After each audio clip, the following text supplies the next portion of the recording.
Fala galera, Pedrão Inventa mais uma vez. Hoje, 19 de março de 2026. Tô aqui para mostrar um conserto que eu vou fazer num tanquinho de lavar roupa, tá? Pessoal, ele é danado, esse tanquinho aqui, ó. Qualquer um de plástico. Ele é danado para eles vazarem. Aí foi identificado que aqui, ó, nessa parte, tinha o vazamento. Eu adiantei um pouco, né? Vim fazer o vídeo agora, que eu vim me lembrar que tem que fazer o vídeo agora. Aqui, ó. Eu fiz essa vedação com bicarbonato. Aqui, ó. Tá? E cola. Beleza? Aquelas cola tudo, né? O pessoal diz.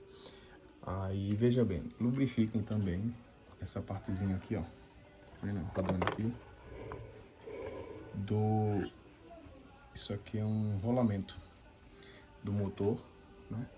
Lubrifique um pouquinho de óleo, tem um óleo aqui, bem feinho o potinho, mas o óleo é importante. Entendeu? Essas coisinhas aqui, ó, não deixem dentro do bolso da calça. Sempre vocês mulheres olhem os bolsos das calças, os homens também, se morar sozinho. Não deixe, que isso aqui faz mal para o motor e a peça que fica rodando aqui, beleza? Então, é isso aí, pessoal. Esse é o vídeo de hoje do conserto do tanquinho do vazamento aqui de lado e da lubrificação do motor, beleza? Curta e compartilha esse vídeo. Valeu!